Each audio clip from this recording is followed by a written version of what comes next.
कल बात अधूरी रह गई थी। आज मैं विमल से यह जानने के लिए बहुत उत्सुक हूं कि जिस ईश्वर का शरीर ही नहीं है वो ये पूरा संसार कैसे बना सकता है। नमस्ते जी, कैसे हो कमल? आओ। नमस्ते जी विमल जी, बहुत अच्छा हूँ, आप कैसे हैं? मैं भी अच्छा हूँ। आओ आओ, अंदर आओ। आइए। तो मित्र, कल के प्रश्न का उत्तर दो। हाँ, बिल्कुल। तुम्हारा कल का प्रश्न था कि जब परमात्मा के शरीर ही नहीं होता तो संसार कैसे बन सकता है, क्योंकि बिना शरीर के न तो क्रिया हो सकती है और न ही कार्य हो सकता है। मित्र, यह भी तुम्हारी भूल है। चेतन पदार्थ जहां पर भी उपस्थित होगा वह वहां क्रिया करेगा और क्रिया दे सकेगा। जहां पर उपस्थित नहीं होगा वहां पर शरीर आदि साधनों की आवश्यकता पड़ेगी। देखो, मैंने यह पुस्तक उठाई, बताओ किससे उठाई? हाथ से। यदि हाथ न होता तो मैं पुस्तक को उठा सकता था या नहीं? नहीं। अच्छा, हाथ ने तो पुस्तक को उठाया। अब बताओ, हाथों को किसने उठाया? हाथ को अपनी शक्ति ने उठाया।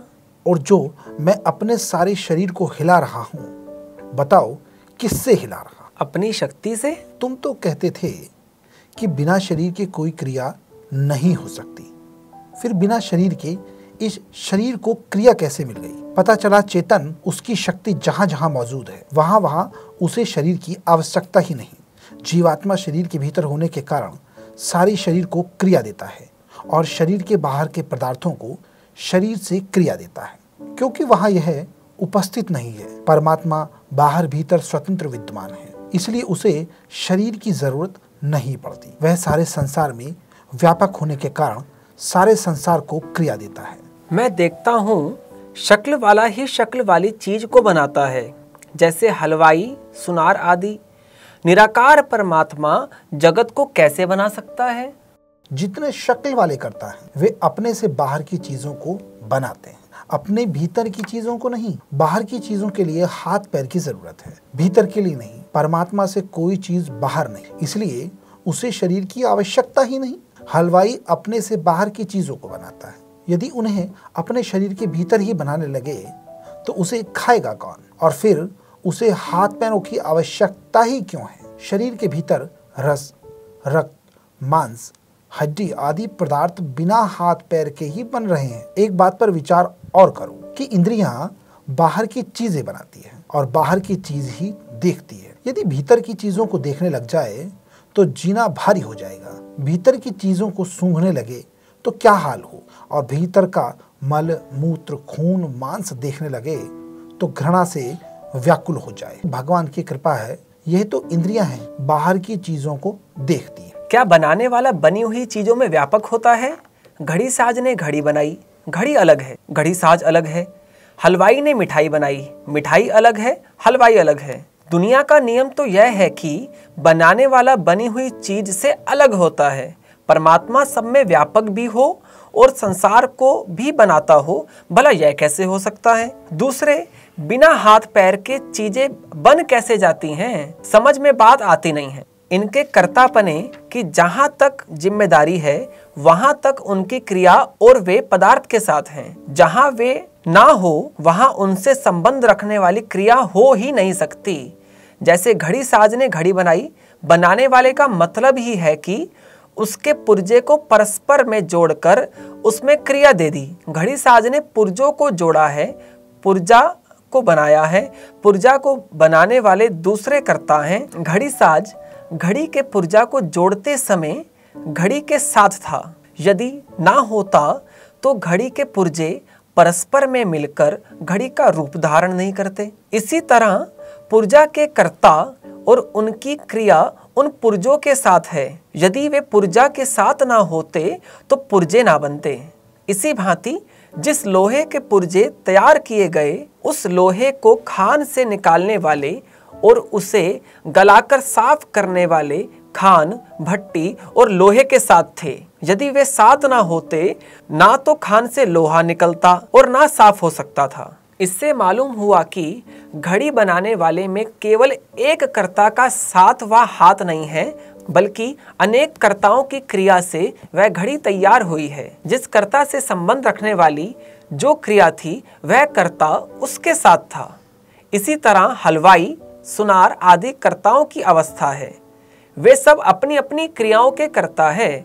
शेष कर्ता तो और ही हैं, जिन्होंने वह सामग्री पैदा कर दी जिससे हलवाई, सुनार आदि अपनी अपनी क्रियाओं को सफल कर सकें और पदार्थ बना सकें। अब तुम समझ गए होंगे कि मनुष्य जिस चीज को बनाता है उसमें केवल उसी का हाथ नहीं होता, बल्कि अनेक मनुष्यों का हाथ होता है, तब जाकर चीज बनती है। ऐसा क्यों होता है? इसलिए कि मनुष्य अल्पज्ञ और अल्प शक्तिमान है। वह अनेक कर्ताओं का सहयोग पाने पर ही किसी वस्तु को बना पाता है, और वे कर्ता अपनी अपनी क्रियाओं के साथ होते हैं। अब सोचो, जब मोटे मोटे कामों में अनेक कर्ताओं के हाथ होते हैं तो मोटी और बारीक से बारीक सृष्टि बनाने में उसका कर्ता ईश्वर उसके साथ क्यों न होगा? सृष्टि केवल सूर्य, चंद्रमा, तारे, पहाड़, वृक्ष, नदियां, मनुष्य, पशु, पक्षी आदि का ही नाम तो नहीं है। और भी अनंत और सूक्ष्म चीजें ऐसी हैं जिनकी हम कल्पना भी नहीं कर सकते। वे सभी चीज सृष्टि कहलाती। देखो, 5 स्थूल भूत, 5 सूक्ष्म भूत, 5 तन मात्राएं अर्थात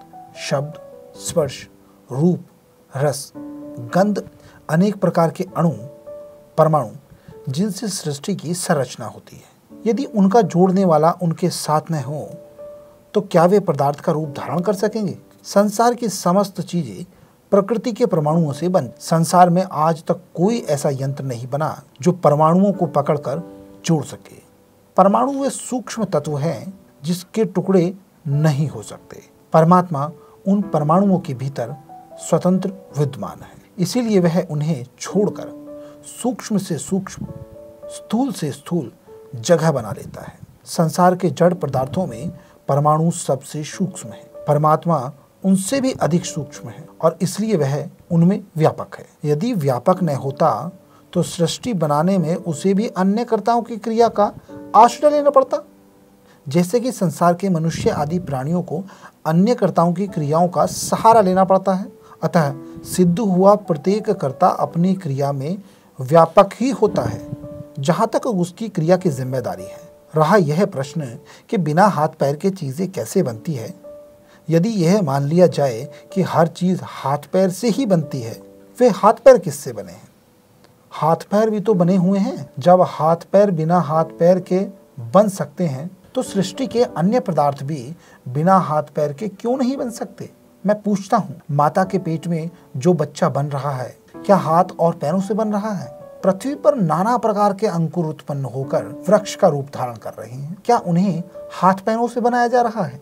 और देखो, हाथ पैर तो हाथ पैर से ही संबंध रखने वाली चीज बना सकते हैं, दूसरी चीजें नहीं बना सकते। हाथ पैरों से छोटे छोटे कीटाणु, मच्छर, भुनके तथा अनेक सूक्ष्म अंग कैसे बन सकते हैं?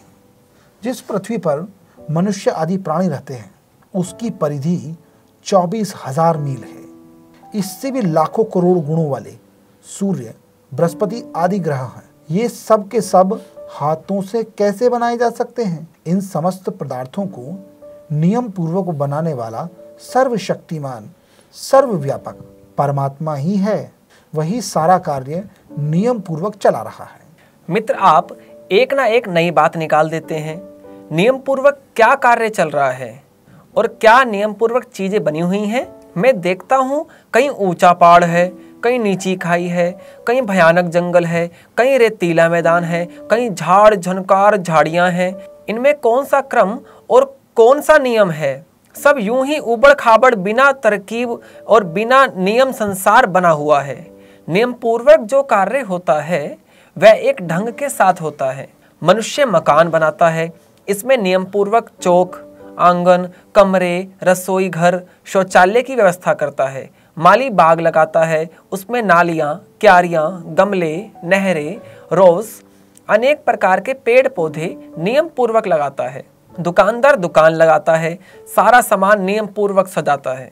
मनुष्यों के कार्य में तो नियम पाया जाता है, लेकिन तुम बेढंगी और क्रम विरुद्ध सृष्टि को नियम पूर्वक बतलाते हो, जो सरासर प्रत्यक्ष के विरुद्ध है। मेरी समझ में सृष्टि के कोई नियम नहीं है। सृष्टि में कोई नियम नहीं है, यह कहना नासमझी का प्रमाण देता है। मैं पूछता हूं कि क्या कारण है कि सूर्य पूर्व दिशा से उगता है और पश्चिम में अस्त हो जाता है? क्यों नहीं पश्चिम से उदय होने लगता? और क्यों यह नियम नहीं है? मनुष्य की बनाई हुई अच्छी से अच्छी घड़ी तेज और सुस्त हो जाती है, परंतु परमात्मा की बनाई सूर्य रूपी घड़ी कभी 1 सेकंड का भी अंतर नहीं होता। चंद्रमा के घटने, बढ़ने और छिपने का नियम कैसा अटल है। इसी नियम के आधार पर वर्षों आगे होने वाले सूर्य ग्रहण और चंद्रमा ग्रहण को बतलाया जा सकता है। इसी प्रकार अन्य ग्रहों और उपग्रहों का हाल है। जरा सोचो तो सही, क्या कारण है चने के बीज से चना ही पैदा होता है, गेहूं नहीं? क्या कारण है आम से आम ही पैदा किया जा सकता है, सेब या संतरा नहीं? क्या कारण है कि बच्चा उत्पन्न होकर पहले जवान होता है, बाद में वृद्ध होता है? क्यों नहीं पहले बूढ़ा होकर जवान होता है, बाद में बच्चा होता? क्या कारण है आंख से दिखाई देता है, सुनाई नहीं देता? क्या कारण है नाक सूंघ सकती है, चख नहीं सकती? इन सब के लिए नियम ही तो है। यह कह देना कि कहीं पहाड़ है, कहीं नदियां हैं, कहीं समुद्र है, कहीं ऊंचे नीचे टीले हैं, कहीं झाड़ झंकार है, इसलिए सृष्टि नियमबद्ध नहीं, कोरी अज्ञानता है। तुम अपनी बुद्धि के पैमाने से सृष्टि को नापते हो। संसार का नियम है कि जो बात जिसकी समझ में नहीं आती वह उसमें दोष निकालता है। एक चींटी जब मनुष्य के शरीर पर चढ़ती है और सिर पर पहुंचती है तो बालों में उलझकर सोचती है कि शरीर कैसा बिना नियम बना हुआ है, कैसा सिर पर झाड़ झंकार है। सिर से उतरकर नीचे माथे पर आती है तो सोचती है यहाँ कैसा साफ मैदान पड़ा हुआ है, और फिर जरा नीचे उतरती है तो आंखों के भूं में उलझकर सोचती है यहाँ कैसा कांटों का जाल बछा हुआ है। फिर जरा नीचे उतरती है और आंखों के पास आती है तो सोचती है अरे यहाँ कैसी खाई बनी रखी है। फिर जरा नीचे उतरती है और नाक पर चढ़कर बोलती है यहाँ पहाड़ खड़ा कर रखा है। नाक के नीचे उतरकर दोनों छेदों को देखकर कहती है यहाँ सुरंगें खोद रखी हैं। और नीचे को उतरती हैं और मूंछों पर उछलकर बोलती हैं यहाँ घना जंगल खड़ा कर रखा है। वह चींटी अपनी बुद्धि के नाप से मनुष्य के शरीर को नापती है और उसे बिना नियम बताती है। यदि चींटी की सुविधा के लिए मनुष्य के शरीर को बिल्कुल सपाट और साफ मैदान कर दिया जाए, नाक के छेद बंद कर दिए जाएं, मूंछों और सिर के बाल साफ करके आंखों के गड्ढे भर दिए जाएं, नाक को काटकर माथे की तरह सारी शक्ल को समतल कर दिया जाए, तब कहीं उसके लिए मनुष्य शरीर नियम पूर्वक हो सकता है। मैं पूछता हूँ कि यदि चींटी की भावना और बुद्धि के अनुसार मनुष्य का शरीर बना दिया जाए तो वह मनुष्य रहेगा और उसमें यह सौंदर्य और ज्ञानेंद्रियों तथा कर्मेंद्रियों का नियम पूर्वक व्यवहार करेगा? बिल्कुल नहीं। दूसरा उदाहरण लो। एक कारीगर मशीन बनाता है। उस मशीन में हजारों पुर्जे, कोई पुर्जा गोल है, कोई लंबा है, कोई टेढ़ा है, कोई तिरछा है, कोई बहुत बड़ा है, कोई बहुत छोटा है। एक अज्ञानी उस मशीन को देखकर कहता है कि मशीन के पुर्जे बनाने वाला कैसा बेवकूफ है। कोई पुर्जा कितना बड़ा, कोई कितना छोटा, कोई कितना लंबा, कोई कितना चौड़ा, कोई गोल, कोई चपटा। ये कैसा बेनियम सिलसिला जोड़ रखा है, ये कैसे बेतरतीब पुर्जे बनाए हैं। बताओ, उस मनुष्य का ऐसा सोचना क्या बुद्धिपूर्वक है? मशीन बनाने वाले ने जिस जिस प्रकार के पुर्जे बनाना ठीक समझा उसी प्रकार के बनाए। वह जानता था कि इस प्रकार के पुर्जों से मशीन चल सकेगी और वह प्रयोजन सिद्ध हो सकेगी जिसके लिए मशीन बनाई गई।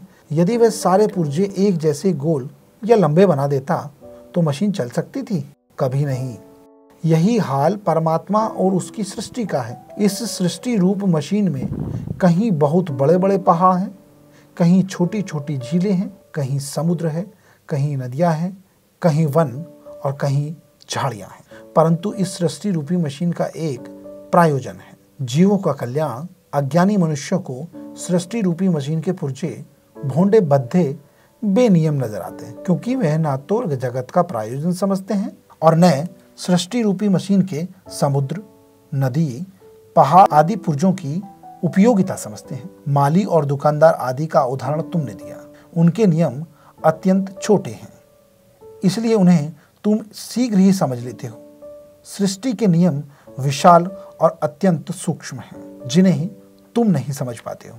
जरा विचार तो करो, जिस मस्तिष्क से संसार के मनुष्य नियम बनाते हैं वह मस्तिष्क भी तो उसी नियामक प्रभु का ही बनाया हुआ है जिसने सृष्टि के असंख्यक नियम बनाए हैं। यदि संसार के नियम न होते तो परमात्मा को मानता ही कौन। सृष्टि के अटल नियम ही सृष्टिकर्ता ईश्वर का प्रमाण देते हैं। अच्छा, सृष्टि तो ईश्वर ने बनाई, ईश्वर को किसने बनाया? बने हुए पदार्थ कार्य होते हैं, उनको उपादान, कारण और कर्ता की आवश्यकता हो। ईश्वर बना हुआ पदार्थ नहीं है, वह अनादि और सनातन है। अतएव यह प्रश्न ही नहीं उठता कि ईश्वर को किसने बनाया। जो स्वयं करता है उसका कर्ता कौन? यदि कर्ता का कर्ता हो तो कर्ता नहीं रहता, कारण बन जाता है। कर्ता वह है जो स्वतंत्र हो। जो बने हुए पदार्थ हैं वह कर्ता नहीं होते। मनुष्य आदि प्राणी जो कर्ता कहलाते हैं उनका शरीर कर्ता नहीं है, साधन है। कर्ता आत्मा है, स्वतंत्र कर्ता वही स्वतंत्र है। अच्छा, कर्ता का कर्ता ना सही, लेकिन तुम यह बतलाओ हमें ईश्वर को क्यों मानना चाहिए? हम उसकी स्तुति, प्रार्थना, उपासना और भक्ति क्यों करें? हमारे जीवन में उसका संबंध क्या है? चलो कमल, कोई बात नहीं, इस पर विचार कल किया जाएगा। ठीक है मित्र, इस पर कल विचार करेंगे। ठीक है, फिर कल मिलते हैं। अच्छा, नमस्ते जी। नमस्ते जी। वेद स्वाध्याय सत्संग करते रहो, एक दिन प्राप्त सद् ज्ञान हो जाएगा। दूर हो